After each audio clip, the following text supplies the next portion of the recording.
Então, quando você estabelece, então, quando que o paciente há necessidade desse enxerto propriamente dito para reconstruir o osso e a gengiva? Hoje, Curvelo, nós podemos claramente estabelecer o seguinte padrão.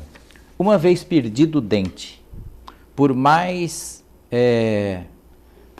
imediatistas que sejamos na substituição, exemplo, eu estou jogando bola, levei uma cotovelada, avulsionou um dente, caiu, eu perdi esse dente.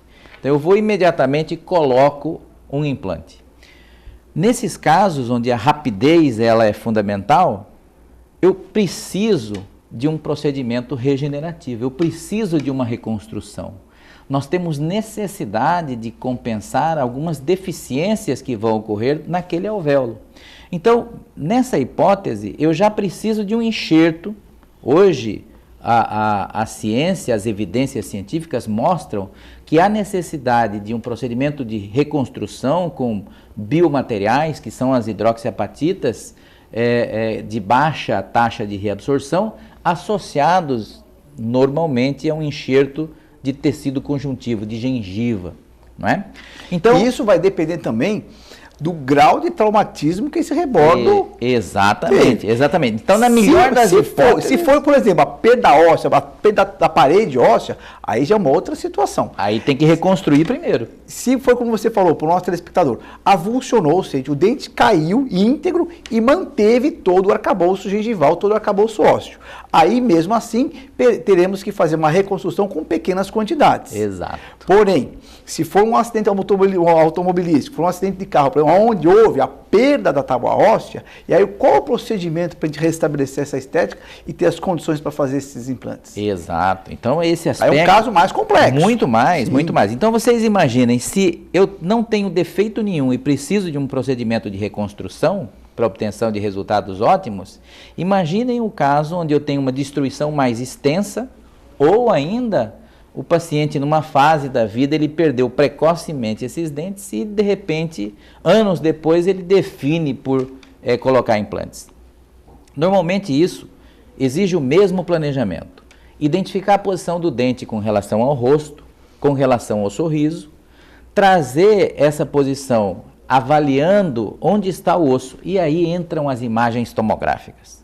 Porque, na maior parte das vezes, pequenos defeitos ósseos podem se traduzir em alguns desastres estéticos.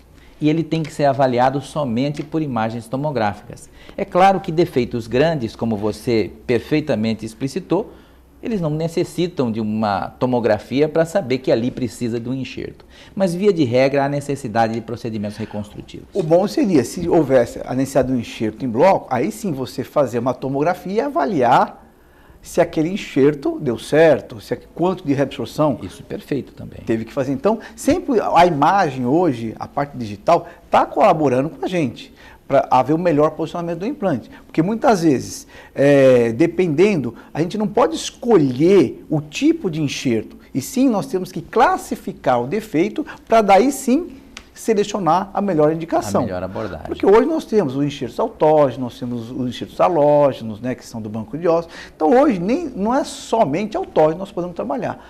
Você tem um paralelo de conhecimento de experiência clínica entre o enxerto autógeno e o enxerto halógeno do banco de ossos, por exemplo, da Santa Casa de São Paulo?